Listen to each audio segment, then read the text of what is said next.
I pursued fame as a way to compensate for a lot of insecurities. I was born deaf on my right side, and I had a birth defect. I had what's called a microtia, which is basically not having an ear, having a crumpled mass of cartilage.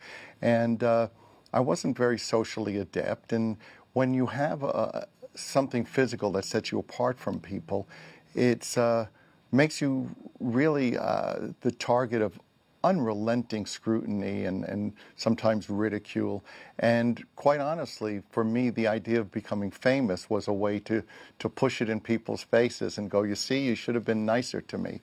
And I was fortunate enough to have success come to me and realize that it didn't change anything. It wasn't until I was in my 30s that a process and a procedure was perfected where they would take out rib cartilage and carve a frame for your ear, and over a series of 5 or 6 procedures, they would create an ear for you. So I was probably the oldest person to have it done at that time because they were primarily working on children.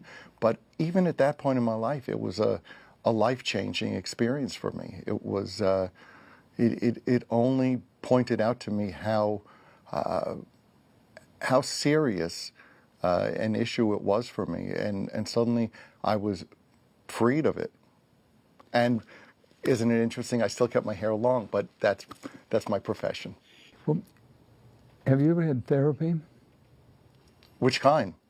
Psychological. Absolutely. I'm one of the biggest believers that therapy has so much to offer us if you're willing to do the work. At what age did you get into it? And this was connected with your ear and the problems? It was connected with that, and it was connected with my home life.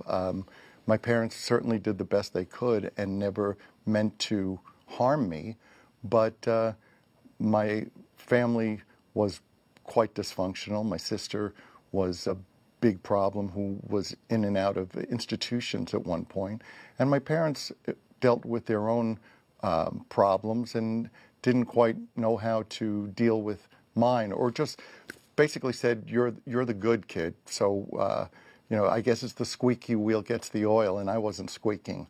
But I reached a point where I realized that if I kept on the path I was on, which, like most people, you mirror what you see at home. And I had this epiphany that if I continued, I would wind up in a really bad place.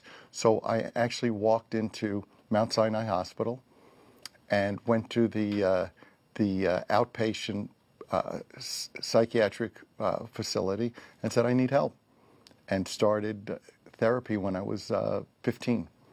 And I haven't finished it yet.